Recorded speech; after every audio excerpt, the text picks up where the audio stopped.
এই জমিন আর কোন জালেমদের হাতে আমরা দিতে চাই না, কোন বাটপারদের হাতে আমরা দিতে চাই না, কোন ডাকাত আর ছিনতাইকারীদের হাতে দিতে চাই না। এই জমিন শাহজালালের জমিন, এই জমিন শাহ মখদুমের জমিন, এই জমিন হাফিজ হুজুর রাহমাতুল্লাহি আলাইহির জমিন, এই জমিন কুতুবে আলম ফজলুল করিম রাহমাতুল্লাহি আলাইহির জমিন। এই জমিনের মধ্যে ফজরের সময় আযান হয়, এই জমিনের ঘুমের সময় আযান হয়। অতএব এই জমিন চলবে কোরআনের বিধান দিয়ে। সমাধান চাও যদি জীবনে মরণে, খুঁজে নাও ফিরে যাও চোখ রাখো কোরআনে। ঠিক কিনা? জোরে বলেন ঠিক কিনা? সমাধান চাও যদি জীবনে মরণে, ফিরে যাও খুঁজে নাও চোখ রাখো কোরআনে। এই যে চির অম্লান চির মুক্তির ডাক, এই যে মহাবাণী খোদারি কালামে পাক। ঠিক কিনা? ঠিক কিনা? কোরআনকে সমর্থন করতে হবে, কোরআন ওয়ালাকে সমর্থন করতে হবে। যে জমিনের দুঃখী মানুষের পাশে দাঁড়াবে, যে এতিমার বিধবার পাশে দাঁড়াবে, যে মুসলমানদের কান্ডারি হবে, তার সমর্থন আমাদেরকে করতে হবে। ঠিক কিনা? এ মুসলমান, হযরতে আম্মা জানা আয়েশা সিদ্দিকা রাদিয়াল্লাহু তাআলা আনহা বলেন, এ দুনিয়ার মানুষ, পয়গম্বরের উম্মত, একটু ভালো কইরা বুঝা নাও। পয়গম্বরের ইন্তেকালের সময়, পয়গম্বরের যখন সাকরাত শুরু হয়ে গেছে, পয়গম্বর ডাক দিয়ে বলে, আয়েশা রে, আমার কাছে একটা ভুলের মধ্যে করে একটু ঠান্ডা পানি নিয়ে আসো। আম্মা জানা আয়েশা রাদিয়াল্লাহু তাআলা আনহা বলেন, আমি একটা ভুলের মধ্যে করে ঠান্ডা পানি নিয়ে আসলাম। আমি তাকাইয়া দেখি রাহমাতুল লিল আলামিন পয়গম্বর বারবার ওই ঠান্ডা পানির মধ্যে দুটো হাত ভিজাইয়া দেয়। অতএব আমার এই সুন্দর বাড়ি আমার সাথে যাবে না, আমার এই সুন্দর গাড়ি বাড়ি আমার সাথে যাবে না। এজন্য মুসলমান একজন আল্লাহওয়ালা মালিকের দরবারে কাঁদে আর বলে, আতিনা ফিদ দুনিয়া হাসানা ওয়া ফিল আখিরাতি হাসানা। আল্লাহ দুনিয়ার জমিনে কল্যাণ দান করেন, মউতের সময় মালিক কল্যাণ দান করেন আল্লাহ। আর সবচেয়ে বড় বিষয় হলো মাওলা ওয়াকিনা আযাবান নার, আপনি আমাকে জাহান্নামের আগুনে পোড়ায়েন না, আমি জাহান্নামের আগুন সইতে পারবো না। আলহামদুলিল্লাহ, আলহামদুলিল্লাহিল্লাযী লাউলা লুতফুহু মাহতাদাইনা ولولا فضله ما تصدقنا ولا صلينا ولا صمنا ولا ضحينا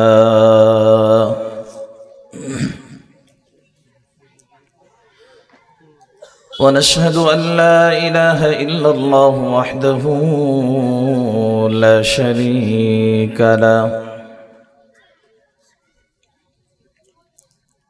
لا ضد له ولا ند له ولا مثل له ولا مثيل له ونشهد أن أشرفنا وأجملنا وأحسننا وأعظمنا ونبينا وشفيعنا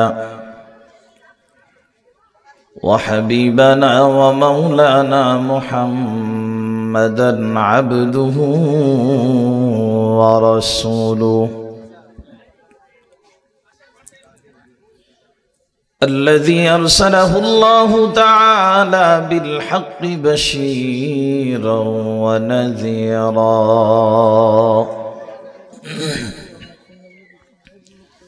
وداعيا إلى الله بإذنه وسراجا منيرا أما بعد فقد قال الله تبارك وتعالى في كلامه المجيد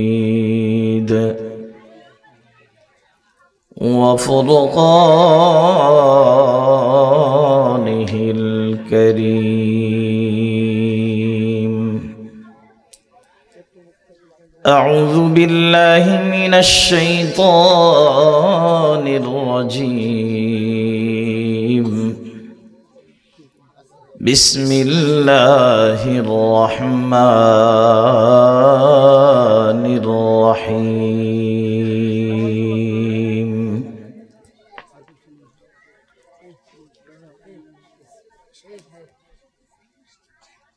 ربنا آتنا في الدنيا حسنة وفي الآخرة حسنة وقنا عذاب النار. وعن سهل بن عبد الله رضي الله تعالى عنه أنه قال: النجاة في ثلاثة أشياء: في أكل الحلال، وفي أداء الفريضة، وفي اقتداء النبي صلى الله عليه وسلم. آمنت بالله صدق الله مولانا العظيم وصدق رسوله النبي الكريم ونحن على ذلك لمن الشاهدين والشاكرين والحمد لله رب العالمين. شكرا محبت رشد درود إبراهيم পাঠ করি। اللهم صل على محمد وعلى آل محمد كما صليت على إبراهيم وعلى آل إبراهيم إنك حميد مجيد. اللهم بارك على محمد وعلى آل محمد كما باركت على إبراهيم وعلى آل إبراهيم إنك حميد مجيد.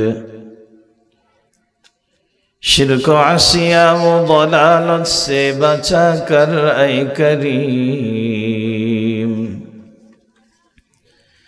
शिर्क आसिया वो दलालत से बचा कर ऐ करीम, कर हिदायत हमको अब रह सिराते मुस्तकीम, पाकर जुल्मते आसिया से इलाही दिल मेरा, कर मुनव्वर नूर हक से या इलाही दिल मेरा ला इलाहा। जोरे जोरे आवाज करे मधुर कण्ठ दिए मुसलमानेर कण्ठे आवाज दिए ला इलाहा। একটু দূরে নিতে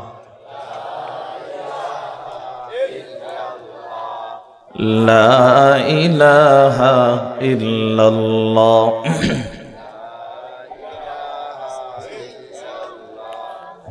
لا إله إلا الله لا إله إلا الله جوري لا إله لا إله إلا الله لا إله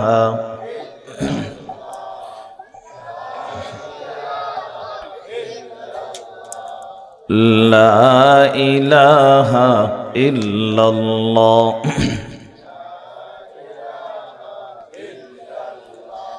لا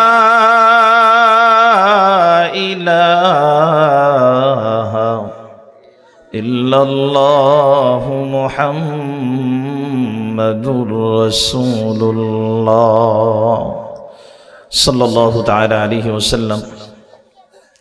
দক্ষিণ মহিষাদী নুরানি তালিমুল কোরআন হাফিজিয়া মাদ্রাসার হাফেজ ছাত্রদের পাগড়ি প্রদান উপলক্ষে 2 দিন ব্যাপী ইসলামী মহাসম্মেলনের প্রথম রজনীর সদরে জলসা হযরতুল আল্লাহ হযরত মাওলানা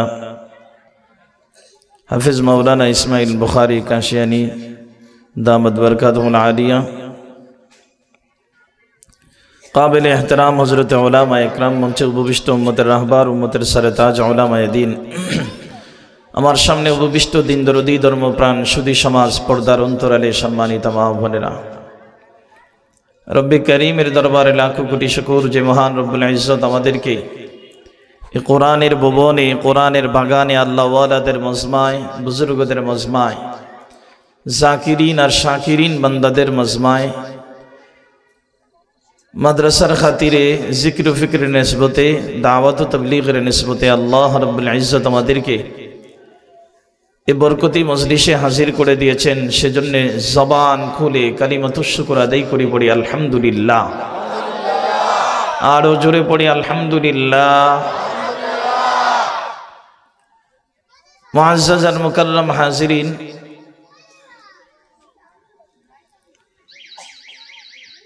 আমি আপনাদের সামনে সূরাতুল বাকারার 2 নম্বর পাড়ার 10 নম্বর পৃষ্ঠা থেকে একটা আয়াতে কারিমা তেলাওয়াত করেছি। রাসূল আরবি সাল্লাল্লাহু আলাইহি ওয়াসাল্লামের সাহাবী হযরত সাহার ইবনে আব্দুল্লাহ রাদিয়াল্লাহু তাআলা আনহু থেকে বর্ণিত একটা হাদিস আপনাদের সামনে পেশ করেছি।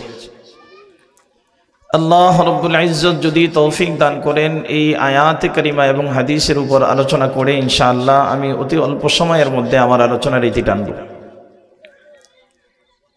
মুআজ্জাজ আর মুকাররম হাজিরিন, আমরা পৃথিবীর জমিনে সবাই যে যে অবস্থার মধ্যে আছি, যে যে কাজ কারবারের মধ্যে আছি, যে যে ব্যবসা বাণিজ্যের মধ্যে আছি, ব্যবসা করতে করতে বা কাজ কারবার করতে করতে একটা সময় মানুষ অতিষ্ঠ হয়ে যায়। শেষ পর্যন্ত সে বলতে থাকে আমি কিভাবে এগুলা থেকে মুক্তি পাইতে পারি, ব্যবসা বাণিজ্য একটু গুছিয়ে আল্লাহ তাআলার দিকে কিভাবে রুজু হতে পারি, কিভাবে মুক্তি পাইতে পারি, সে চিন্তা ভাবনা করে কিনা? কথা বলবেন, আওয়াজ করবেন, করে কিনা? সবাই সমান একটা চাহাত যে দুনিয়ার জমিনে কাজ কারবার না করে, ব্যবসা বাণিজ্য না করে, শুধুমাত্র যদি পয়সা খাইতে পারতাম এমন একটা ব্যবস্থা যদি আল্লাহ করে দিত, তাহলে মানুষের বকাঝকা শোনা, অন্যের বাড়িতে চাকরি করা, অন্যের অফিসে চাকরি করা, অন্যের দোকানে কর্মচারী হিসেবে কাজ করা, তারপরে এই ব্যবসা বাণিজ্য পার্টি একদিক দিয়ে মেরে দিচ্ছে, আরেক দিক দিয়ে চলে যাচ্ছে, এইজন ম্যানেজার টাকা মেরে দিচ্ছে, কর্মচারী তাকে ক্ষতি করতেছে, এই সমস্ত ঝামেলা থেকে মুক্ত হয়ে বাসাবাড়ি, বাসার ভাড়া পাইতাম আর বৈশা বৈশা খাইতাম আর ঘুমাইতাম, তাহলে আমি আমার স্বাধীনতার জিন্দেগি অর্জন করতে পারতাম। ঠিক কিনা? এটা সবাই চায়, সবাই। একজন মসজিদের ইমাম, তাকেও জিজ্ঞেস করেন আপনি কি করবেন? ভাই এই মসজিদে চাকরি করি, যিনি 20 টাকা বেতন দেয় তিনিও ধমক দেয়, যিনি একবারে বেতন দেয় না উনিও ধমক দেয় কিনা? আপনাদের এলাকায় তো আল্লাহওয়ালাদের এলাকা, বুজুর্গদের সহবত আছে, বিশেষ করে আমার মুজিবুর ভাই আলেমদের গোডাউনের সাথে সম্পর্ক এনাদের, আল্লাহ কবুল করেন, সকলে বলেন আমিন। প্রিয় হাজিরিন, তো সবাই যার যার মতো যে যে হালতে আছে ওই অবস্থা থেকে মুক্তি নিয়ে সেই স্বাধীনতার এক জিন্দেগি চায় না? আমরা স্বাধীনতা চাই কিনা? স্বাধীনতা চাইতে চাইতে আমাদের স্বাধীনতার আজকে 53-54 বছর চলতেছে, কিন্তু বাংলাদেশের মুসলমান আজও স্বাধীনতা পায়? জোরে বলেন, পায় নাই। তাহলে স্বাধীনতা কোথায় গেল? স্বাধীনতা যারা পেয়েছে তারা এখন স্লোগান দেয় তারা নাকি সংখ্যালঘু হয়ে তারা পরাধীন।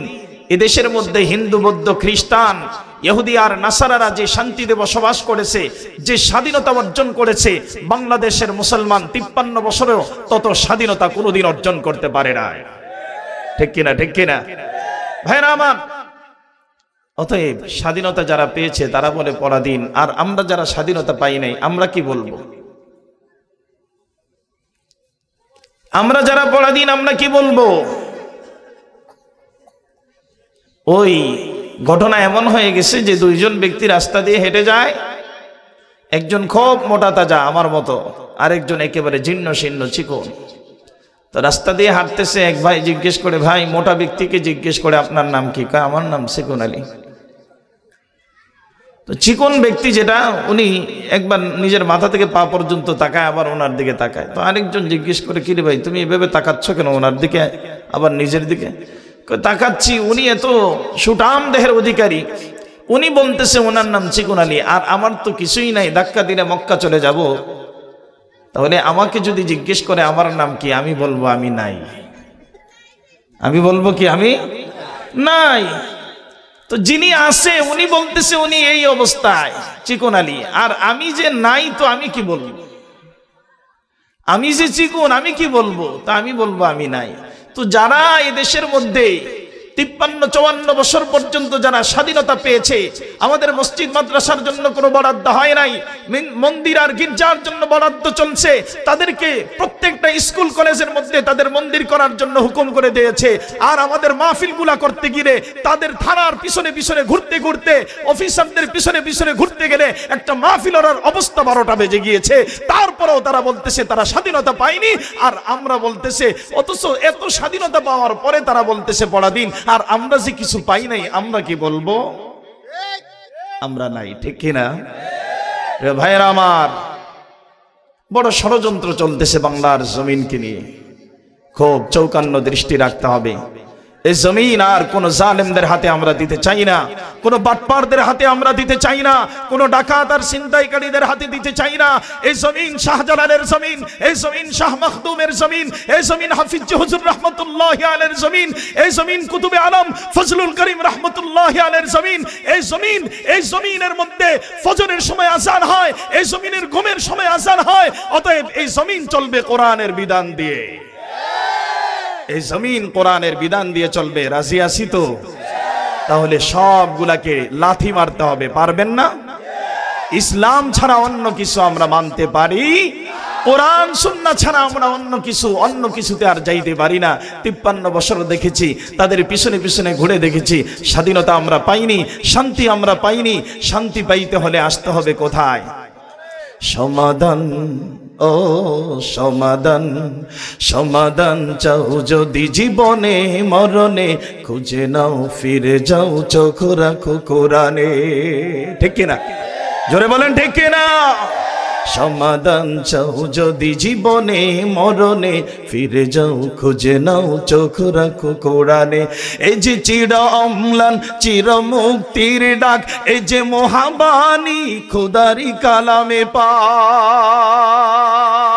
ঠিক কিনা? ঠিক কিনা? এই যে চির অম্লান চির মুক্তির ডাক, এই যে মহাবাণী খোদাই কালামে পাক। এই দুনিয়ায় সেই দুনিয়ায় শান্তি পাবে তুমি দো জাহানে। সমাধান, ও সমাধান, সমাধান চাও যদি জীবনে মরণে, খুঁজে নাও ফিরে যাও চোখ রাখো কোরআনে। ঠিক কিনা? অতএব আমরা শান্তি পাইতে হলে এখন কাকে সমর্থন করতে হবে? জোরে বলেন, জোরে বলেন, চিৎকার করে আওয়াজ দিয়ে বলেন, কাকে? কোরআনকে সমর্থন করতে হবে, কোরআনওয়ালাকে সমর্থন করতে হবে, যে জমিনের দুঃখী মানুষের পাশে দাঁড়াবে, যে এতিম আর বিধবার পাশে দাঁড়াবে, যে মুসলমানদের কান্ডারি হবে, তার সমর্থন আমাদেরকে করতে হবে। ঠিক কিনা ভাইরা আমার? প্রিয় হাজিরিন, কথা লম্বা চূড়া নয়, সংক্ষিপ্ত আকারে বলতেছি। আজকে আমার আলোচনার টপিক হলো আমরা স্বাধীনতা চাই। কি চাই? জোরে বলেন। সবাই চান স্বাধীনতা চাই। তো এক একজন এক এক ভাবে স্বাধীনতা তালাশ করার জন্য ফিকির করে। আল্লাহ তাবারক ওয়া তাআলা বলতেছেন, আমার অনেক বান্দারা তো অনেকভাবে স্বাধীনতা চায়। কেউ চাকরি থেকে স্বাধীনতা চায়, কেউ ব্যবসা থেকে স্বাধীনতা চায়। আমার দেশের মা বোনরা যারা আছে, এনারাও এই পাতিল মাজা থেকে, ছেলে মেয়ে লালন পালন করা থেকে ওনারাও স্বাধীনতা চায়। ঠিক কিনা? যে এগুলো আর ভালো লাগে না, বাচ্চা কাচ্চার এই ঝামেলা আর ভালো লাগে না, কোন দিন যে স্বাধীনতা পাবো। মুসলমান ভাইরা রে আমার, আল্লাহ তাবারক ওয়া তাআলা কুরআনুল কারীমের মধ্যে আমাদেরকে জানায়, রব্বানা আতিনা ফিদ দুনিয়া হাসানা ওয়া ফিল আখিরাতি হাসানা ওয়া কিনা আযাবান নার। এ আল্লাহর বান্দারা, আল্লাহ তাবারক ওয়া তাআলার কিছু গোলাম এই জমিনের মধ্যে আছে। আল্লাহ তাবারক ওয়া তাআলার কিছু আশিক আছে, তারা মালিকের দরবারে দোয়া করে, আল্লাহ, এ মাওলা, আমাকে দুনিয়ার জমিনে আপনি শান্তি দান করেন, দুনিয়ার জমিনে আপনি আমাকে কল্যাণ দান করেন। রব্বুল আলামিন, আল্লাহ, আপনার কল্যাণের যত রাস্তা আছে, কল্যাণের যত দিক আছে মাওলা, কল্যাণের যত দরজাগুলো আছে, সবগুলা দরজা মালিক আমার জন্য খুলে দেন। সুবহান। রব্বানা আতিনা ফিদ দুনিয়া হাসানা, রব্বানা আতিনা ফিদ দুনিয়া হাসানা। আয় আল্লাহ, কল্যাণের সবগুলা দিক আমার জন্য খুলে দেন, কল্যাণের দরজাগুলা খুলে দেন। এ মুসলমান, প্রশ্ন হলো আপনাদের কাছে, দক্ষিণ মহিষাদীর মুসলমান, এ আল্লাহর গোলামের দল, কল্যাণ পাওয়ার জন্য চাঁদপুর শহরে গেলে পাওয়া যাবে, মার্কেটে গেলে পাওয়া যাবে, মদের আসরে গেলে কল্যাণ পাওয়া যাবে, জুয়ার আড্ডায় বসলে কল্যাণ পাওয়া যাবে। এই তো বিপিএল এর জুয়া চলতেছে, বিপিএল এর জুয়া চলতেছে, ওইখানে গেলে কি কল্যাণ পাওয়া যাবে না অকল্যাণ পাওয়া যাবে? এ মুসলমানের, আল্লাহর বান্দারা, কল্যাণ পাওয়ার জন্য যে রাস্তা আল্লাহ তাবারক ওয়া তাআলা আমাকে আপনাকে প্রতিদিন 5 বার ডাক দেয় কল্যাণ তালাশ করার জন্য, সফলতা তালাশ করার জন্য, কয়বার ডাক দেয়? জোরে বলেন। 5 বার ডাক দেয় রে গোলাম। মাসে আল্লাহ তাবারক ওয়া তাআলা 150 বার ডাক দেয়। প্রতি বৎসরে বান্দাকে আল্লাহ তাবারক ওয়া তাআলা 1800 বার ডাকে। আল্লাহু আকবার। কতবার ডাকে? 1800 বার বান্দাকে আল্লাহ ডাকে, আয় আয় বান্দা, আমি তোর জন্য সফলতার দরজা খুলে দেব। আরো আসতে বলেন সুবহানাল্লাহ। হাইয়া আলাস সালাহ, হাইয়া আলাল ফালাহ।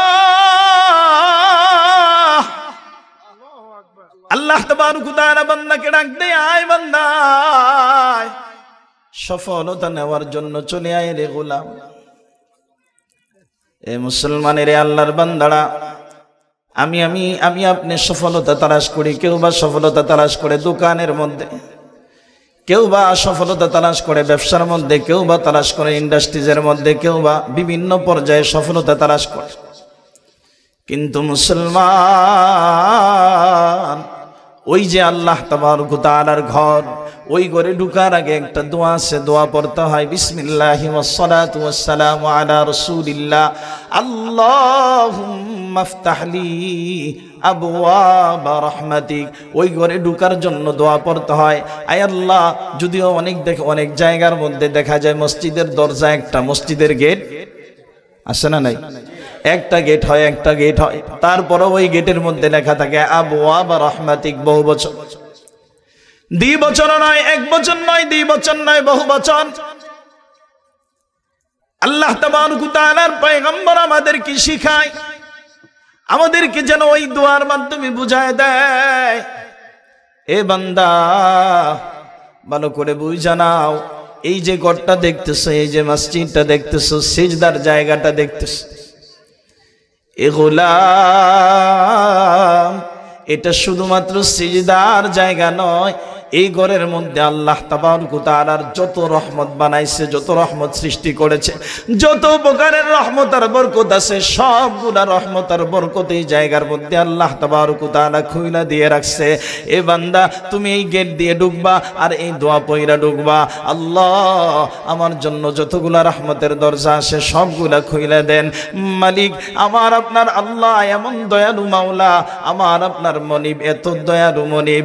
আল্লাহ তাআলা বলে, বান্দা, তুমি ডান পা দিয়ে ঢুকতে দিলে হয়, বাম পায়ের জুতা খুইলা তুমি ঢুকবা। এর আগে আগে আমি আল্লাহ তোমার জন্য রহমতের দরজাগুলা টাস টাস করে খুলে দে।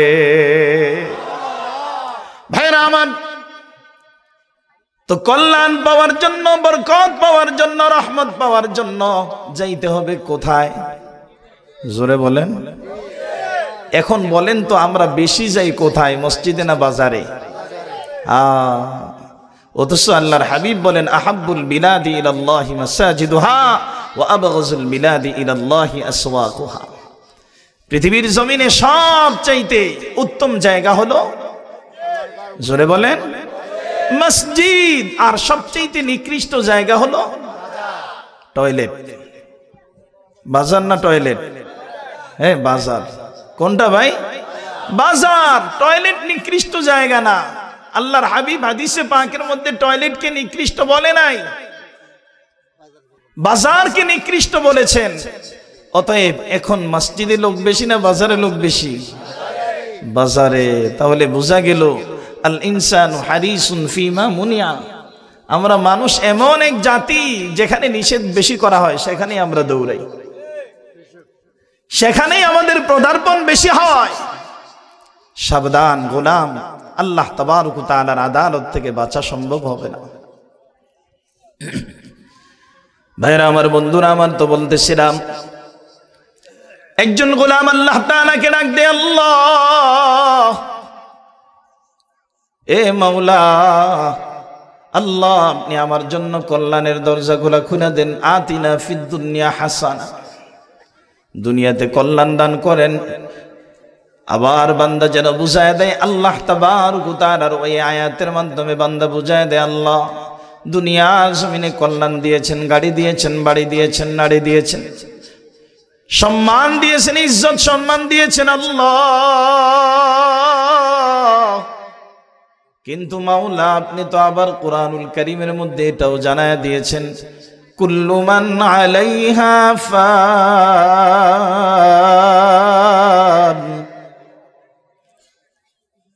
ওয়া ইয়াবকা ওয়াজহু রাব্বিকা যুল জালালি ওয়াল ইকরাম।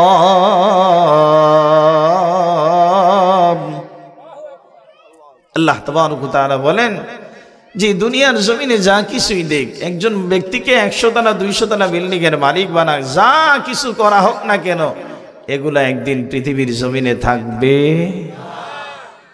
পৃথিবীর জমিনে থাকবে না, এগুলো থাকবে না। এগুলো দুনিয়াটা যত কিছুই আমাকে দেওয়া হোক, দুনিয়ার সব কিছু কি হয়ে যাবে? কুল্লু মান আলাইহা ফান, ধ্বংস হয়ে যাবে। বাকি থাকবে কে?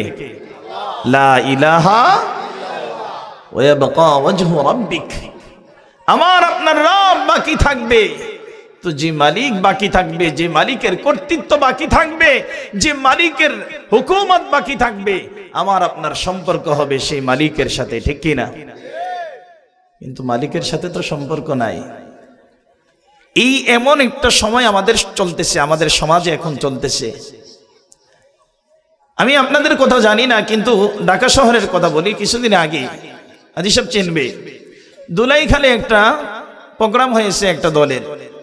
ওরে বাবা রে বাবা, এত পরিমাণে নেতার জিকির তারা করছে। আমি বৈশা বৈশা শুধুমাত্র চিন্তা করছিলাম, এই জিকির গুলা যদি তারা আল্লাহর নামের করত, তাহলে প্রত্যেকটা আল্লাহর ওলি হয়ে বাড়িতে যাইত। কথা বলেন ঠিক কিনা? নেতার নাম যতবার মুখে আসে, যে মালিক আমাকে আপনাকে, হুয়াল্লাযী ইউসাউইরুকুম ফিল আরহাম কাইফা ইয়াশা। আল্লাহ বলে, বান্দা আমি তোমাকে কোথায় বানিয়েছি জানো? তোমার মায়ের রেহেমের অন্ধকার ওই রোমের মধ্যে, অন্ধকার ওই কাষ্ঠের মধ্যে আমি তোমাকে বানিয়েছি। এত সুন্দর করে বানিয়েছি, তোমার নাকটা সুন্দর করে দিয়েছি, তোমার চোখের পাপড়িগুলা সুন্দর করে দিয়েছি। পৃথিবীর কোনো বৈজ্ঞানিক আর কোনো দার্শনিক, কোনো শিল্পী নাই যে তোমাকে অন্ধকারে কোনো ছবি অঙ্কন করবে, আছে? কেউ নাই। তাকে যদি লাইট বন্ধ করে দিয়ে, বিদ্যুৎ বন্ধ করে দিয়ে আপনি বলেন যে আপনি একটা ছবি অঙ্কন করেন বা একটা কিছু সুন্দর করে লেখেন, সে বলবে, মিয়া আপনি হাগল হয়েছেন নি? ঠিক কিনা? আপনি কি হাগল হয়ে গেছেন? হেতে তো হাগল হয়ে গেছে, এমনি বলবে, সে তো পাগল হয়ে গিয়েছে। প্রিয় ভাইরা আমার, কিন্তু আল্লাহ তাবারক ওয়া তাআলা বলেন, আমি মালিক কেমন কুদরতওয়ালা জানো? আমি তোমার মায়ের গর্ভে, তোমার মায়ের রেহেমের মধ্যে আমি তোমার ছবিকে অঙ্কন করেছি। কিভাবে অঙ্কন করেছি? কাইফা ইয়াশা, আমি যেমন চাইছি তেমন বানাইছি। আর আসতে বলেন সুবহানাল্লাহ। তাহলে আমাকে বানাইছেন কার চাহিদা অনুযায়ী? সুবহানাল্লাহ বলেন না? এখন কেউ যদি বলে তোমাকে তো দেখতে ভালো লাগে না, আপনি ডাইরেক্ট বলে দিবেন, বেটা তোর কাছে ভালো লাগুক আর না লাগুক, আসমান আর জমিনের মালিকের কাছে আমাকে ভালো লাগে। আল্লাহু আকবার। আমাকে আল্লাহ তাআলা তার চাহিদা অনুযায়ী, তার মানসা অনুযায়ী বানাইছে। তাহলে আল্লাহ যদি তার মানসা অনুযায়ী বানাইছে, আল্লাহ যেমন সুন্দর, আল্লাহ আমাকে তেমন সুন্দর করে বানাইছে। হ্যাঁ, কারো বা রং আল্লাহ একটু কালো দিয়েছে, কারো বা সাদা দিয়েছে, সেটা মালিকের ইচ্ছা। মালিক কাকে কিভাবে কোথায় বসাবে সেটা মালিক জানে, ঠিক কিনা ভাই? কালো হওয়ার পরেও কি বেলাল কি দামি না বেদামি? জোরে বলেন না। আবার সাদা হওয়ার পরেও আবু জাহেল দামি না বেদামি? गर्ब सूरत आदमी इंसाबुदे गर मोहम्मद बू जहल हम एक साबुदे। সুরতের দ্বারা যদি মানুষ মানুষ হইতে পারত, তাহলে আবু জাহেল আর মুহাম্মদুর রাসূলুল্লাহর মধ্যে কোনো পার্থক্য নাই। আবু জাহেলও কুরাইশ বংশের, আমার আপনার নবী পয়গম্বরে আরবি সাল্লাল্লাহু আলাইহি ওয়াসাল্লাম কুরাইশ বংশের। আবু জাহেলও সুন্দর, পয়গম্বরও সুন্দর। আবু জাহেলেরও দুটো হাত, পয়গম্বরেরও দুটো হাত, আবু জাহেলেরও দুটো পা, কোনো পার্থক্য নাই। তারপরও একজন পুরা পৃথিবীর শ্রেষ্ঠ মানব আর একজন পুরা পৃথিবীর নিকৃষ্ট মানুষ, ঠিক কিনা? তাহলে হাত পায়ের নাম মানুষ না। যাই হোক, অনেক দূরে চলে যাচ্ছে। বলতেছিলাম, আমাকে আপনাকে কে পছন্দ করে বানাইছে? সুবহানাল্লাহ। আল্লাহ আমাকে পছন্দ করে বানাইছে, মহাব্বত করে বানাইছে। তো যে মালিক আমাকে মহাব্বত করে বানাইছে, সেই মালিকই বাকি থাকবে। সুবহানাল্লাহ বলেন। সে আল্লাহ বাকি থাকবে। আল্লাহ বলেন, আমি কেমন কুদরতওয়ালা জানোনি বান্দা? লা ইলাহা ইল্লা হুয়াল আজিজুল হাকিম। আমি পরাক্রমশালী, প্রজ্ঞাময়। আমি এমন কুদরতওয়ালা, পানির মধ্যে ছবি অঙ্কন করেছি। সুবহানাল্লাহ। পানির মধ্যে কেউ ছবি বানাইতে পারে? আল্লাহ বলেন, আমি পানির মধ্যে, তোমার মায়ের রেহেমের মধ্যে পানি, ওই পানির মধ্যে আমি তোমার ছবিটা বানাইছি। এজন্য সম্পর্ক কার সাথে করতে হবে? আতিনা ফিদ দুনিয়া হাসানা ওয়া ফিল আখিরাতি হাসানাতাও ওয়া কিনা আযাবান নার। বান্দা আল্লাহকে ডাক দিয়ে বলে, আল্লাহ, আমি জানি এই জমিনটা একদিন শেষ হয়ে যাবে, এই জমিন একদিন ধ্বংস হয়ে যাবে। আল্লাহ, এই জমিনের সব কিছু ধ্বংস হয়ে যাবে। এ আল্লাহ, আপনি দুনিয়ার জমিনে কল্যাণ দিয়েছেন, আমি শুকরিয়া আদায় করি, আলহামদুলিল্লাহ পড়ি। মালিক রে, দুনিয়ার কল্যাণের চাইতে আমার মৌতের সময় কল্যাণের বেশি প্রয়োজন।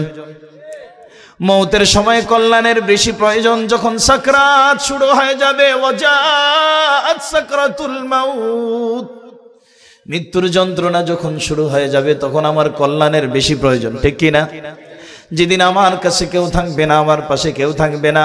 এ মুসলমান, হযরতে আম্মা জানা আয়েশা সিদ্দিকা রাদিয়াল্লাহু তাআলা আনহা বলেন, এ দুনিয়ার মানুষ, পয়গম্বরের উম্মত, একটু ভালো কইরা বুঝা নাও, পয়গম্বরের ইন্তেকালের সময়, পয়গম্বরের যখন সাকরাত শুরু হয়ে গেছে, পয়গম্বর ডাক দিয়ে বলে, আয়েশা রে, আমার কাছে একটা ভুলের মধ্যে করে একটু ঠান্ডা পানি নিয়ে আসো। আম্মা জানা আয়েশা রাদিয়াল্লাহু তাআলা আনহা বলেন, আমি একটা ভুলের মধ্যে করে ঠান্ডা পানি নিয়ে আসলাম। আমি তাকাইয়া দেখি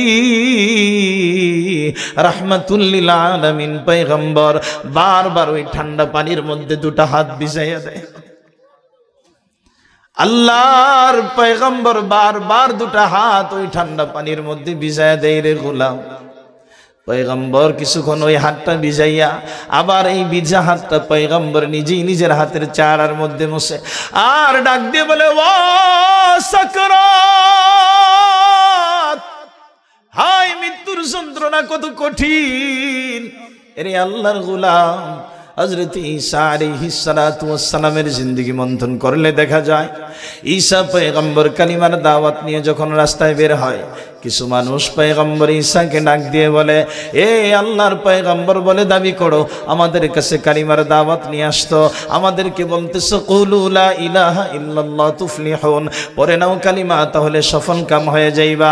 আমরা এই ঈসা, আমরা ততক্ষণ পর্যন্ত কালিমা পড়ব না যতক্ষণ পর্যন্ত একজন মৃত মানুষকে তুমি জীবিত করবে, যতক্ষণ পর্যন্ত একজন ওই কবর থেকে উঠে তোমাকে সাক্ষ্য না দিবে, তোমার ব্যাপারে সাক্ষ্য না দিবে, ততক্ষণ পর্যন্ত আমরা তোমাকে রাসূল বলে, নবী বলে বিশ্বাস করব না। নাউজুবিল্লাহ বলেন। ততক্ষণ পর্যন্ত আমরা তোমাকে রাসূল মানব না, তোমার কালিমা গ্রহণ করব না। আল্লাহর পয়গম্বর ঈসা আলাইহিস সালাতু ওয়াস সালাম আল্লাহ তাআলার হুকুমে একটা কবরের কাছে চলে যায়। কবরের কাছে গিয়ে আল্লাহর পয়গম্বর ডাক দেয়, কুম বিইজনিল্লাহ। আল্লাহু আকবার বলেন। কুম বিইজনিল্লাহ। এই কবর থেকে এইভাবে ডাক দেওয়ার সাথে সাথে কবর থেকে একজন দাঁড়াইতেছে, আর জবানের মধ্যে একটাই কথা, ইয়া নাফসি ইয়া নাফসি। জবানে ইয়া নাফসি ইয়া নাফসি চলতেছে। কবর থেকে দাঁড়াইছে। কবর থেকে যখন দাঁড়াইছে আল্লাহর পয়গম্বর ডাক দিয়ে বলে, ভাই এই কবর থেকে উঠনেওয়ালা ভাই, তুমি একটু বলে দাও, তুমি যদি বলো তাহলে এই মানুষগুলা জাহান্নামের আযাব থেকে বাইচা যায়, কালিমাওয়ালা হয়ে যায়, মুসলমান হয়ে তারা দুনিয়া থেকে বিদায় হইতে পারে। তুমি বলে দাও আমি কি আল্লাহ তাআলার একজন সত্য পয়গম্বর কিনা। ওই কবর থেকে যিনি দাঁড়াইছে উনি জবাব দেয়, উনি শাহাদাত দিচ্ছে, উনি সাক্ষ্য দিচ্ছে, আশহাদু আন্নাকা রাসূলুল্লাহ। চিৎকার মেরে বলেন আল্লাহু আকবার। কবর থেকে যিনি উঠেছে উনি দাঁড়িয়ে যখন হযরত ঈসা আলাইহিস সালামের ব্যাপারে সাক্ষ্য দিয়ে দেয়, সাক্ষ্য দেওয়ার পরে ওই মানুষগুলা কালিমা পড়ে মুসলমান হয়ে যায়। সুবহানাল্লাহ, কালিমা পড়ে মুসলমান হয়ে যায়।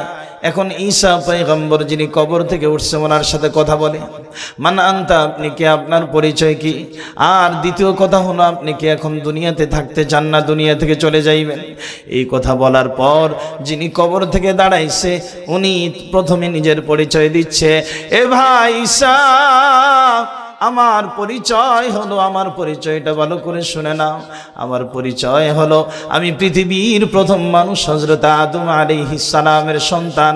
আমার নাম শীশ আলাইহিস সালাম। আল্লাহু আকবার। আমার নাম শীশ আলাইহিস সালাম। আমি শীশ পয়গম্বর, আমি আদম আলাইহিস সালামের সন্তান। হযরত ঈসা আলাইহিস সালাম এই কথা বলার পর, পরিচয় দেওয়ার পর শীশ আলাইহিস সালামকে বলে, ভাই শীশ, আমরা জানি, আমি জানি ইব্রাহিম পয়গম্বর থেকে নিয়ে মানুষের মাথার চুল পাকা শুরু হয়েছে, কিন্তু এখন দেখতেছি তোমারও মাথার চুল পাকা। পৃথিবীর জমিনে সর্বপ্রথম চুল পাকা ছিল হযরত ইব্রাহিম পয়গম্বরের। এর আগে কখনো কোনো মানুষের চুল পাকে নাই, কিন্তু তোমার মাথার অর্ধেক চুল পাইকা গেছে, অর্ধেক চুল কালো। কারণটা কি?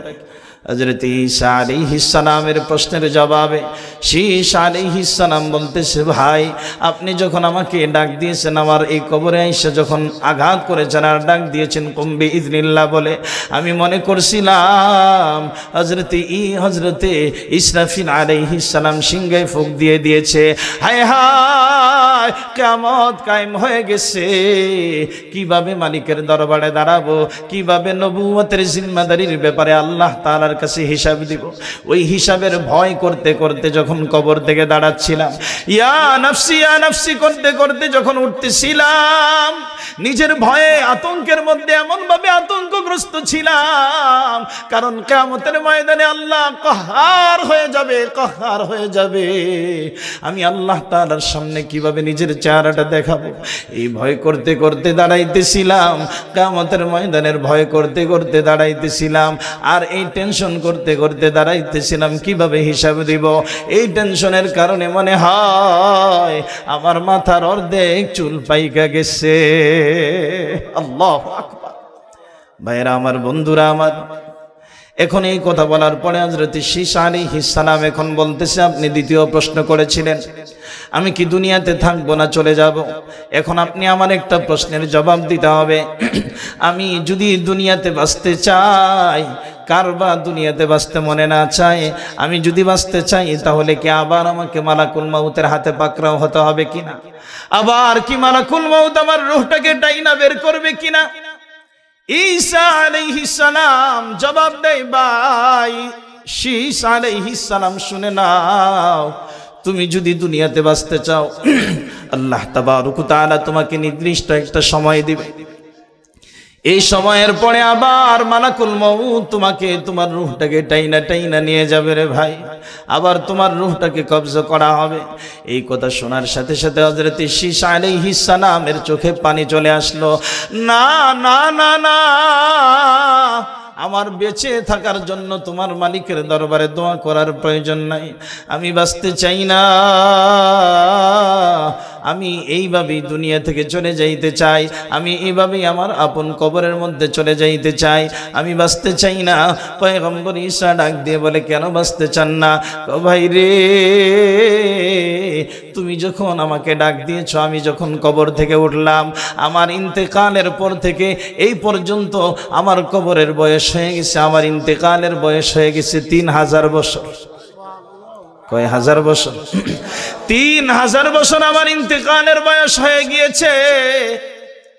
তবে ভাই মৃত্যুর যন্ত্রণা যে কত কঠিন, মৃত্যু যে কত কঠিন।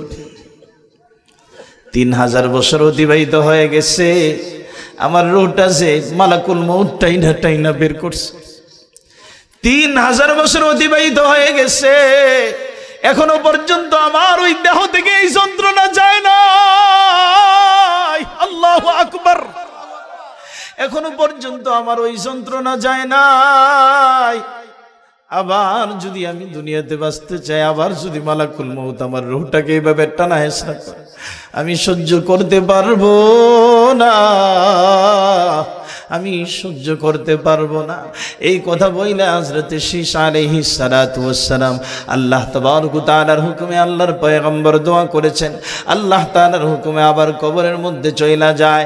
এ মুসলমান, যেটা বুঝানো মাকসাদ, ওই যে আল্লাহর গোলামগুলা মালিকের দরবারে দোয়া করে, ও ফিল আখিরাতি হাসানা, আল্লাহ দুনিয়ার কল্যাণের চাইতে আমার মৃত্যুর সময় কল্যাণ বেশি প্রয়োজন। ঠিক কি না? দুনিয়ার জমিনে আনন্দ উল্লাসের চাইতে আমার মৃত্যুর সময় আনন্দ উল্লাসের বেশি প্রয়োজন।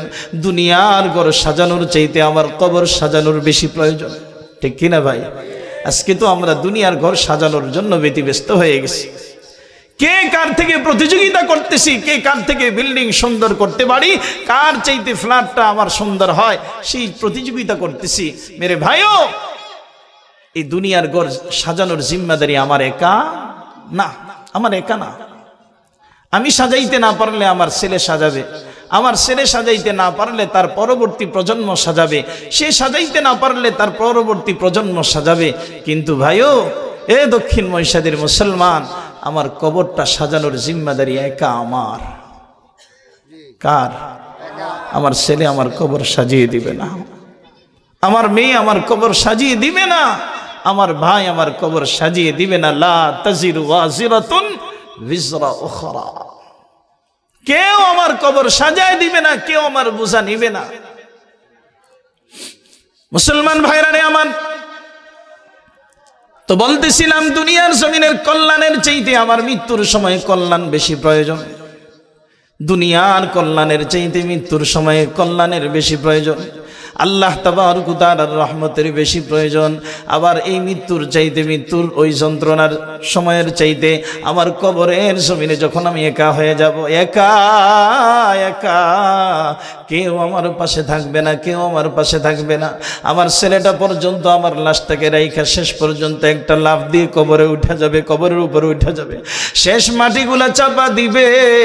এ মুসলমান, ওই হাজী সাহেবকে জিজ্ঞেস করেন, মা কি যখন কিছুদিন আগে রাখছে, 14 জানুয়ারিতে মাকে কবরের মধ্যে রাখছে, জিজ্ঞেস করেন ওই মাটিটা কত ভিজা ছিল, কত ঠান্ডা ছিল।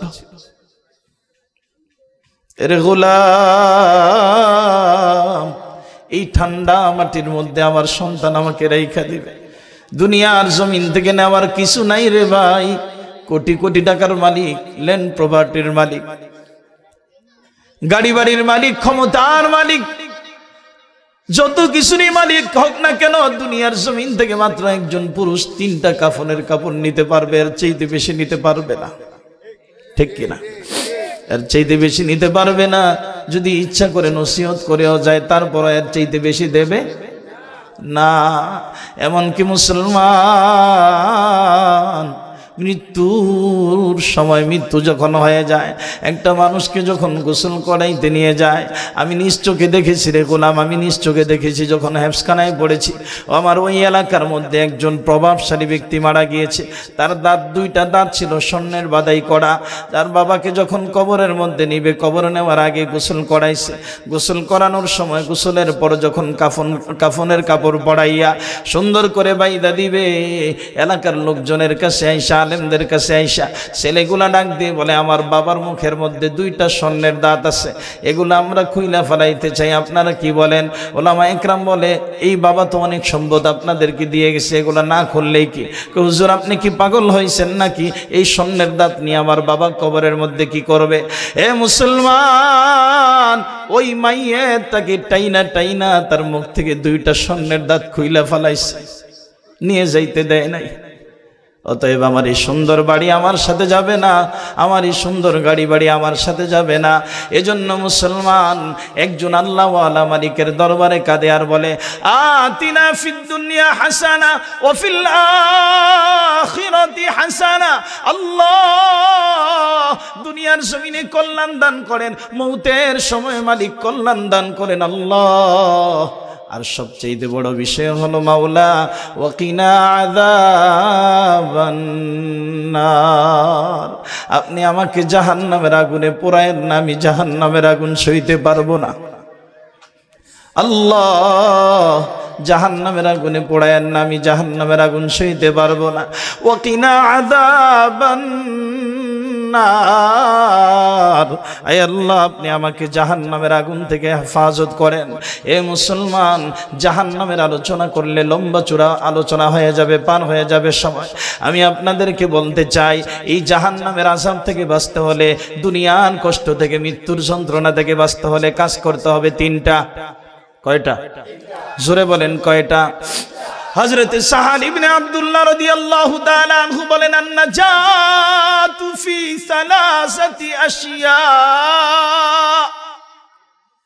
এ দুনিয়ার মানুষ, দুনিয়ার মুসলমান, তোমরা যদি জাহান্নামের আগুন থেকে মুক্তি চাও, কবরের আযাব থেকে যদি মুক্তি পাইতে চাও, তিনটা কাজ করতে হবে। ভালো করে বুঝা শুইনা কয়টা কাজ করতে হবে? আরো জোরে বলেন, সবাই বলেন কয়টা কাজ করতে হবে? তিনটা কাজ করতে হবে রে গোলাম। এক নাম্বার হলো ফি আকলিল হালাল, খাবার কি খাইতে হবে? জোরে বলেন। এখন হালালের খাবারের সংখ্যা বেশি না হারামের সংখ্যা বেশি?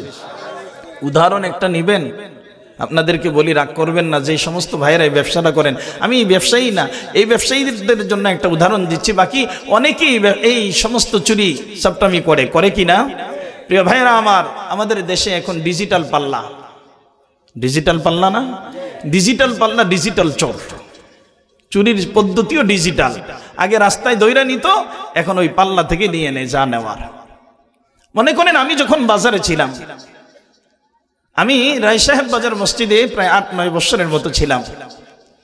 তো ওইখানে যখন ছিলাম, আমার মুসল্লিরা অনেকে এসে আমার কাছে নালিশ করতো, হুজুর বাজারটা চোরে ভরে গেছে। কি কোন? সবগুলো আমার মুসল্লি, আপনারা কোন চোর? হুজুর আপনি তো বুঝেন মুসল্লি, কিন্তু এরা কিন্তু গোপনে চুরি করে। পরে খবর নিয়ে দেখলাম, হ্যাঁ এরা ডিজিটাল পাল্লায়, ডিজিটাল পদ্ধতিতে চুরির ব্যবসা করতেছে। প্রিয় ভাইরা আমার, মনে করেন উদাহরণ, সাফ উদাহরণ বলতেছি, 1 কেজি ব্রয়লারের মুরগি কত? 200 টাকা। কথা বুঝেন না আমার? 1 কেজি ব্রয়লারের মুরগি কত? 200 টাকা। মনে করেন ডিজিটাল পাল্লার মধ্যে যদি 10 গ্রাম করে কমায় রাখে, 100 গ্রাম করে, 100 গ্রাম বানানোর জন্য কয়জন মানুষকে ঠকাইতে হয়? হিসাব করেন। 10 জন মানুষকে ঠকাইয়া কয়শো গ্রামের মালিক হয়েছে? 100 গ্রাম। 100 মানুষকে ঠকাইয়া 1000 গ্রামের মালিক হয়েছে। তাহলে 100 মানুষকে ঠকাইয়া কয়শো টাকা কামাইছে? জোরে বলেন। এখন এই ব্যবসায়ী যদি 10 বছরের ব্যবসায়ী হয়, তাহলে 10 বছরে কত হাজার মানুষকে ঠকাইছে বলেন? হুজুর নামাজ পড়ি, আল্লাহ আমার ডাক শোনে না, শুনবো কিভাবে? খাইতেছি তো হারাম, হারাম খাইতেছি, পড়তেছি হারাম, তাহলে আল্লাহ তাআলা শুনবে কিভাবে? এই হারাম খাইয়া যদি আপনি বাইতুল্লাহর ছাদের উপর গিয়ে হইয়াও থাকেন, কাজ হইব? জোরে বলেন। তাহলে হারাম থেকে বাঁচতে হবে। সুদ হালাল না হারাম? আরো জোরে বলেন। জুয়া হালাল না হারাম? তাহলে বিপিএল এর জুয়া খেলে কেন? হাই হাই হাই রে, কোথায় যাবে? ওলামা একরাম এগুলো বললো কি, হুজুর সুদ আর ঘুষের ওয়াজ বাদ দিয়ে বাকি অন্য সব ওয়াজ করেন, একবারে জমিনের নিচে যেগুলো আছে, আসমানের উপরে যেটা আছে। আরে ভাই, জমিন থেকে যদি আপনি ঠিক হয়ে না যাইতে পারেন, ইমান আর আমলকে যদি বানাইতে না পারেন, ওইখানে গেলে তো ডান্ডা আর ডান্ডা মারা হবে, ঠিক কিনা? তাহলে এখানটা, এই জমিনটা ঠিক করে যান না। তাহলে খাইতে হবে কি? জাহান্নামের আযাব থেকে, কবরের আযাব থেকে বাঁচতে হলে কি খাইতে হবে? হালাল খাইতে হবে, হালাল খাইতে হবে। 2 নাম্বার, ফি আদাইল ফরিজা, সমস্ত ফরজকে আদায় করতে হবে, সমস্ত ফরজ আদায় করতে হবে। নামাজ পড়া কি কয় ওয়াক্ত? সত্যি কথা, হ্যাঁ? ফজরের নামাজও ফরজ। এটা তো ইমাম সাহেব আর মুয়াজ্জিন আর খাদেমের জন্য ফরজ, বাকি আমরা ঘুমাবো। 7,000 8,000 টাকা বেতন দেই, ফজরের নামাজ এই শীতের মধ্যে আমরা পড়ার লাগিয়া? ইমাম সাহেবের 3 বেলা গরম গরম বাদ দেই, ফজরের নামাজ আমি পড়বো? আফসোস, মুসলমানের শান্তি ততদিন পর্যন্ত হবে না যতদিন পর্যন্ত জুমা আর ফজর এক না হবে। জুমা আর ফজর যতদিন পর্যন্ত এক না হবে ততদিন পর্যন্ত মুসলমান সফলতার দরজা কখনো দেখবে না। প্রিয় ভাইয়েরা আমার, তো বলতেছিলাম সমস্ত ফরজ আদায় করতে হবে। নামাজ পড়া কি? রোজা রাখা, যাকাত দেওয়া। 1 কোটি টাকার মালিকের যাকাত কত আসে? 2.5 লক্ষ টাকা যাকাত আছে। মাথায় হাত, আরে বাপরে বাপ, 2.5 লক্ষ টাকা যাকাত দিয়ে দিব। 50,000 টাকার যাকাতের কাপড় কিনা এলান দিয়ে দেয় ফেসবুকে, কি জানি ফেসবুকে চাইরা দেয়, অমুক দিন অমুকের বাড়িতে যাকাতের কাপড় দেওয়া হবে। মানুষ আইসা বিল জমাইতে জমাইতে 2জন 3জন মইরা যায়, ঠিক কিনা, যাকাতের কাপড় নেওয়ার জন্য। এরপরে ওই মহিলা অথবা পুরুষ যখন যাকাতের লুঙ্গিয়া অথবা যাকাতের কাপড় যখন মহিলা পরে, 1 সপ্তাহ পরার পরে 2য় সপ্তাহ যখন ধুইতে যায়, ওই পুকুরের মধ্যে থাইকেই আসমানের দিকে দেখে, দেখি কাপড়টার কি অবস্থা, তাকায় দেখে যে এটা দিয়ে মাছও ধরা যাইব না, ঠিক কিনা। এখন বেডির মন্ত্র যা আছে, উমুকের ফলা এটা কিটা দিল, বলে কিনা। প্রিয় হাজিরিন, রাসূল বলছেন তুমি নিজের জন্য যেটা পছন্দ করো সেটা অন্যের জন্য পছন্দ করো। আমার স্ত্রীকে আমি এই যাকাতের কাপড় পরাবো না, আমার মেয়েটাকে আমি যাকাতের এই কাপড়টা পরাবো না, নরমাল এই কাপড়টা পরাবো না, আমি সবচেয়ে দামি কাপড়টা আমার মেয়েকে পরাবো, আমার স্ত্রীকে পরাবো, আমার মাকে পরাবো। কিন্তু একজন গরিব মিসকিনকে আপনি কিভাবে এই একেবারে দুর্বল কাপড়টা আপনি কিভাবে দিচ্ছেন বাবা? জবাব কি দিবেন আপনি? 2.5 লক্ষ টাকার যাকাত আপনি 50,000 টাকা দিয়ে আপনি বিশাল বড় দানবীর হয়ে যায়, বিশাল বড় দানবীর। একটা টাকা যদি আপনার এই 2.5 লক্ষ টাকার মধ্যে যদি একটা টাকা আপনার অ্যাকাউন্টে জমা হয়, মনে রাখেন এই হারামের সাথে মিশ্রিত হয়ে অন্যগুলার বরকত নষ্ট হয়ে যায়। আমাদেরকে তো অনেক মুসল্লিরা বলে, হুজুর এয়ার কন্ডিশনে থাকি, শান্তি হয় না, এসি 2টা 3টা সাইরা রাখি, তারপরেও শান্তি আসে না। আমি বলি ভাই শান্তি আসবে কিভাবে? যাকাত ঠিক মতো দেন কিনা? হুজুর দেই তো, চেষ্টা করি, অনুমান করে দিয়ে দিই। আপনি অনুমান করে কেন দিবেন? অনুমান করে কেন দিবেন? ইসলাম আপনার উপরে এত কঠিন করে নাই, আপনি হিসাব করে দেন, আপনার যতটুকু আসতে ততটুকু দেন। বেশি দেওয়ারও কথা বলা হয় নাই, আপনি যতটুকু আসতে ততটুকু দেন। আপনি বেশি দিবেন কেন, আবার কম দিবেন কেন? যতটুকু আসতে। আপনি ওই যাকাতের টাকা দিয়ে এসি কিনবেন, যাকাতের টাকা দিয়ে ফ্ল্যাট বানাবেন, যাকাতের টাকা দিয়ে বাজারের মধ্যে দোকান রাখবেন, আর ওই খাবার খাইয়ে আপনি শান্তিতে ঘুমাবেন। আরেকজন এতিম আর বিধবা, তার ঘরে খাবার নাই, মিসকিন, তার ঘরে খাবার নাই। ওই যে অসহায় রাস্তার ভিখারি মানুষটা, তার ঘরে খাবার নাই, তার কলিজা আগুন জ্বলতেছে, ওই আগুন আপনার এয়ার কন্ডিশনের ভিতরে গিয়ে আপনাকে জ্বালাচ্ছে।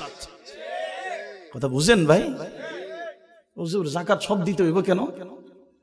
যাকাত সব দিতে হবে কেন? আমি উদাহরণ দেই। আপনি ব্রয়লারের মুরগি কিনছেন একটা 300 টাকা দিয়ে, এখন বাড়িতে গিয়ে যদি বলেন এই আমার মাথার গাম পায়ে ফেলে এই মুরগিটা কিনছি, এটার একটা কিছুও ফেলবে না, সবগুলা খাবো, পারবেন খাইতে? এটার বুড়ি খাইতে পারবেন? পশম খাইতে পারবেন? কোনো কিছুই খাইতে পারবেন না। আপনার ইচ্ছাই হোক অনিচ্ছাই হোক একটা অংশ আপনাকে ফেলে দিতে হবে। এটা পোকামাকড় খাবে, এটা ওই সাপ বিচ্ছু যারা আছে এরা খাবে, এটা গণের বিড়ালটা খাবে, এটা আরো অন্যান্য প্রাণীদের হক আছে, এখানে অন্যান্য প্রাণীদের হক আছে। ঠিক আপনার কামাই করা সম্পদের মধ্যে 40 ভাগের 1 ভাগ এতিম আর বিধবার আর মিসকিন আর গরিব অসহায়ের হক কে দিয়েছেন? জোরে বলেন। আল্লাহ দিয়েছেন। তাহলে আল্লাহ যদি তার হক আমার সম্পদের মধ্যে দিয়ে রাখে, আমার তো কপাল, আলহামদুলিল্লাহ, আল্লাহ আমাকে যাকাত দেওয়ার তৌফিক দিয়েছে, ঠিক কিনা ভাই? এটা বুঝতে হবে। তো বলতেছিলাম ফি আদাইল ফারিজা, সমস্ত ফরজ আদায় করতে হবে, সমস্ত ফরজ আদায় করতে হবে। জাহান্নাম থেকে বাঁচতে হলে, জাহান্নাম থেকে বাঁচতে হলে সমস্ত ফরজ আদায় করতে হবে। এরে আল্লাহর বান্দা, জাহান্নামের আগুন থেকে বাঁচতে হলে সমস্ত ফরজ আদায় করতে হবে। আজকের পৃথিবীর জমিনে সবচেয়ে যেই ফরজটা জবাই করা হচ্ছে, যেটাকে আমরা ফরজ বলে মনে করি না, এ মুসলমান, সেই ফরজের নাম কি? পর্দা করা। আরে নামাজকে তো ভাই মানুষ ফরজ মনে করে, কিন্তু পর্দারে কি করে না? ফরজ মনে করে না। আরে বাপ রে বাপ, দোস্ত একটা 10 বছর পরে বিদেশ থেকে আইছে, রাস্তায় মহিষাদি ওই রাস্তার মোড়ে দেখা হয়েছে, দোস্ত তুমি আইছো? কয় হ্যাঁ। আরে ভাই আমি তো বাংলাদেশে ব্যবসা বাণিজ্য করে একটা ঘর উঠাইছি, আসো একটু বাড়িতে আসো, দেখে যাও। বাড়িতে গিয়ে ডাক দেয় উমুকের মা, এই আমার 10 বছরের পরে আমার বন্ধু, বাল্য বন্ধু আসতে, তাকে 1 কাপ চা বানিয়ে খাওয়াও। এখন বেডিরে সামনে আইনা কয় চা দিয়ে যাও আমার বন্ধুটারে। এখন বন্ধুর কাছে আইসা বেডি কয় আসসালামু আলাইকুম ভাইয়া কেমন আছেন? অথচ নিজের স্বামীর এত সুন্দর করে কোনোদিন ডাক দেয় না। কথা কন না, জোরে বলেন।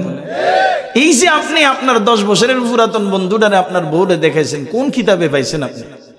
টাইনা নিয়ে আপনার বউ দেখাইবেন। শুধু এটা নয় তো, আজকে সমাজের মধ্যে এত নোংরামি চলতেছে, বিবাহের নামে ইহুদি আর খ্রিস্টানদের কৃষ্টি কালচার চালানো হচ্ছে, ঠিক না? গায়ে হলুদ, হলুদ সন্ধ্যা, হলুদ রাত্র, এই হলুদ করতে করতে আরেকজনের বেড়া আর বেড়ির জিন্দেগি শেষ। আবার কি ওই গায়ে হলুদের মধ্যে ছেলের বন্ধুরা মেয়ের গানের মধ্যে কি মাখে? হলুদ মাখে। ছেলের বোন জামাই এসা হলুদ মাখে, আতায়া দেয়, আতায়া। কথা বলেন ঠিক কিনা? সি সি সি।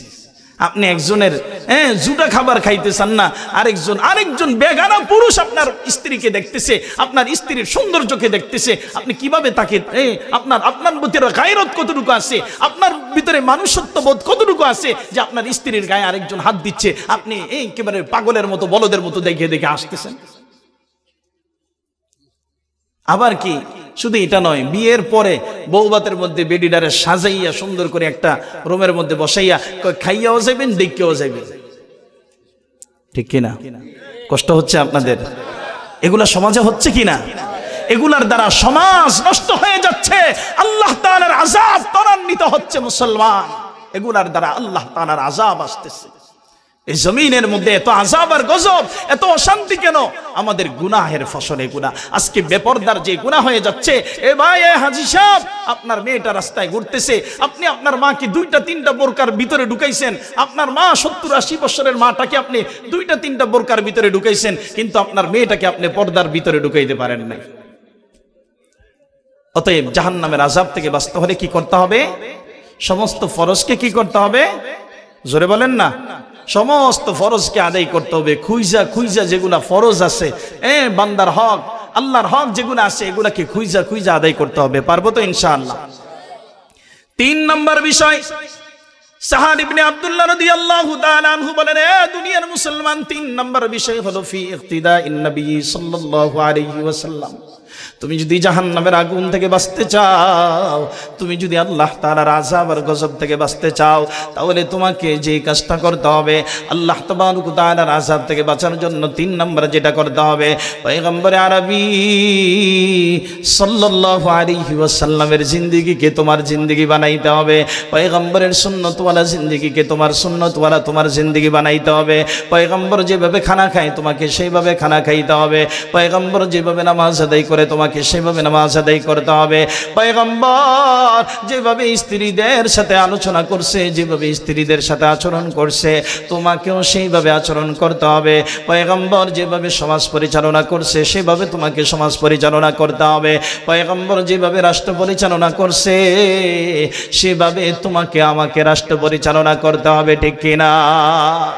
এ মুসলমান, পয়গম্বরের জিন্দেগিকে জিন্দেগি বানাবে।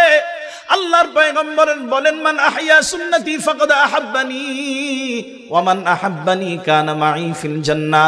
যে ব্যক্তি আমি পয়গম্বরের সুন্নতকে জিন্দা করবে, আমি পয়গম্বরের সুন্নতওয়ালা জিন্দেগিকে তার জিন্দেগি বানাবে, কিয়ামতের ময়দানে আমি পয়গম্বর তাকে সুপারিশ করে, আমি পয়গম্বর তাকে সুপারিশ করে জান্নাতের মেহমান বানায় দিব। সে আমার সাথে, আমি পয়গম্বরের সাথে জান্নাতের জমিনে থাকবে। সুবহানাল্লাহ। মুসলমান ভাইরা, আমার একটা উদাহরণ নিয়ে নেন।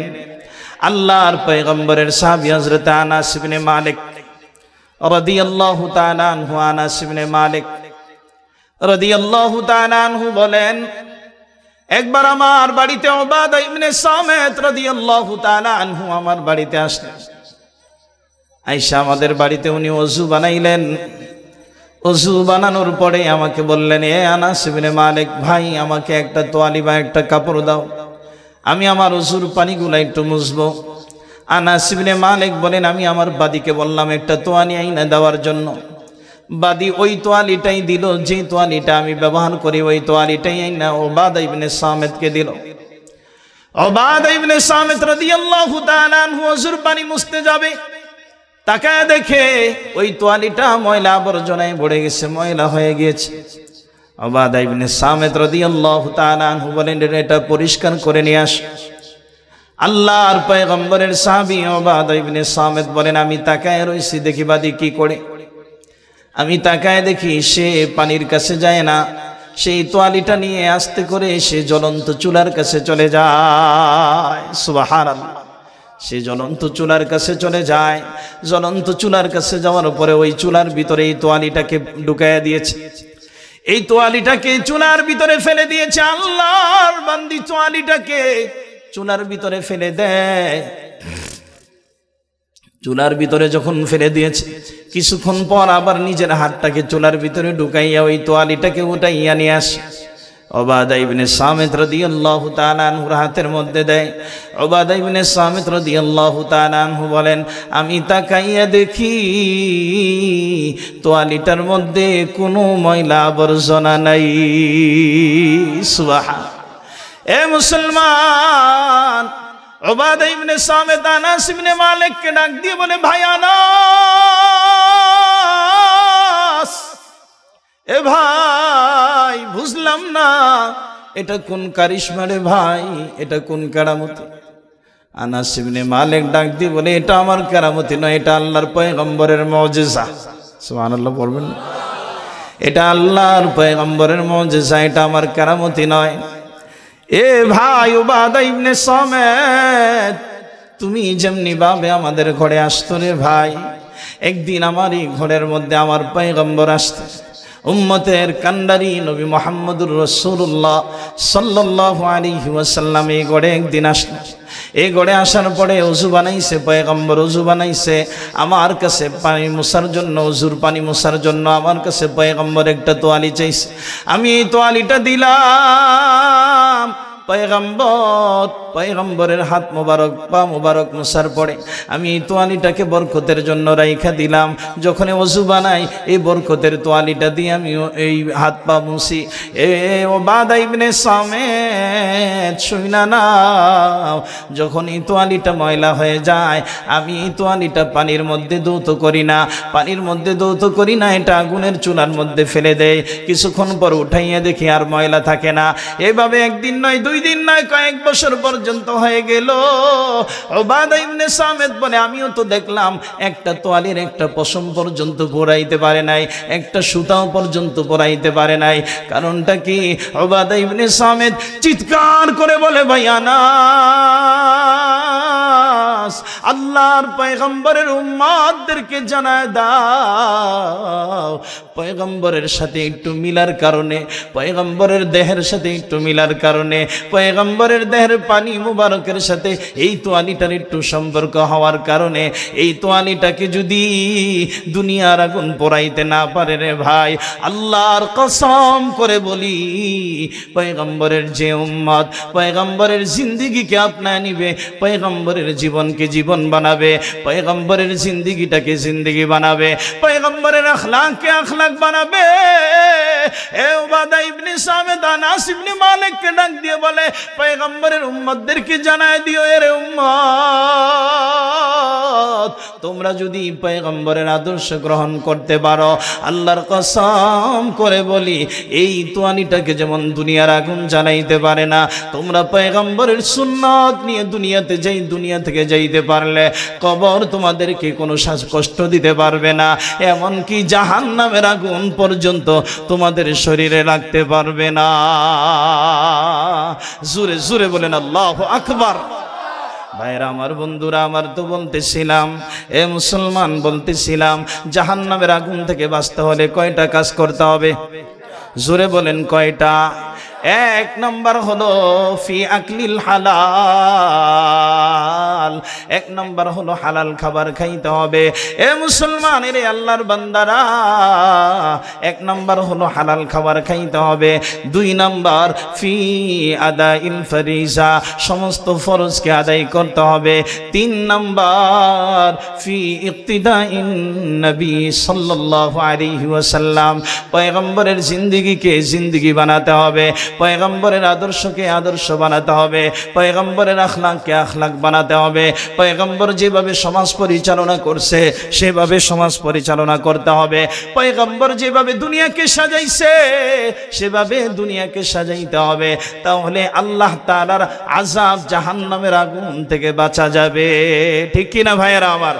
অতএব এই তিনটা বিষয়, এগুলা কোনটা হালাল, কোনটা হারাম, কোনটা ফরজ, কোনটা ওয়াজিব, কোনটা সুন্নত, কোনটা মুস্তাহাব, কোনটা আল্লাহর হাবিবের সুন্নত, এগুলা শিক্ষা দেওয়া হয় মাদ্রাসায়। কোথায়? জোরে বলেন। কোন স্কুল কলেজ ভার্সিটিতে এগুলা শিখায় না। এখন তো স্কুল কলেজ ভার্সিটিতে কিভাবে পেন খুললা খাড়াইয়া মুততে পারবো এগুলা শিখানো হয়। যদিও না শিখায়, তারপরও এরা ওই পরিবেশের কারণে একটা শিখা ফেলায়। ঠিক কিনা ভাই? আর মাদ্রাসাগুলোর মধ্যে আলহামদুলিল্লাহ, আমি অধীনও এক জগন্নাথ ভার্সিটির এক ছাত্রকে বলতেছিলাম, আপনারা আপনাদের টিচারদেরকে যতটুকু মহাব্বত করেন তার চাইতে হাজার হাজার কোটি গুণ বেশি আমাদের কওমি মাদ্রাসার, আমাদের এই সমস্ত নূরানি মাদ্রাসা, হাফিজি মাদ্রাসার ছেলেগুলা তাদের উস্তাদদেরকে মহাব্বত করে এবং ভয় পায়। ঠিক কিনা ভাইয়েরা আমার? অতএব মুহতারাম হাজিরিন, এগুলা যে মাদ্রাসাগুলোর মধ্যে শেখানো হয় সেই মাদ্রাসাকে মহাব্বত করব কিনা? জোরে বলেন, করব কিনা? মাদ্রাসার সাথে সম্পর্ক রাখবো, উলামা একরামের সাথে সম্পর্ক রাখবো। আজকের মাহফিলের প্রধান যিনি আসতেন, যিনি প্রধান অতিথি, আমার অত্যন্ত মহাব্বতের ব্যক্তি। আমি একটা সময় হুজুরের আলোচনা খুব শুনতাম, এখনো শুনি। আল্লাহওয়ালা বুজুর্গ মানুষ, হযরতুল আল্লামা হযরত মাওলানা মুফতি ইসমাইল বুখারী কাশিয়ানী দামাত বারাকাতুহুল আলিয়া হযরত চলে আসতে ইনশাআল্লাহ। আপনারা কোনো টেনশন করবেন না, হযরত আপনাদেরকে প্রাণ খুলে আলোচনা করবে। তো আল্লাহ তাবারক ওয়া তাআলা আজকের এই মাহফিলকে কামিয়াবি দান করেন। আগামী দিনের প্রোগ্রামকে যেন আরো যে সমস্ত বুজুর্গরা আসবে, এই প্রোগ্রামকে যেন, এই মাহফিলকে যেন আল্লাহ কবুল করেন। সকলে বলেন আমিন। যে তিনটা কথা আপনাদের কাছে আরজ করলাম, আল্লাহ তাআলা বলনেওয়ালা শুননেওয়ালা সবাইকে আমল করার তৌফিক দান করেন। জোরে বলেন আল্লাহুম্মা আমিন। ওয়া আখিরু দাওয়ানা আনিল হামদুলিল্লাহি রাব্বিল আলামিন। আসসালামু আলাইকুম।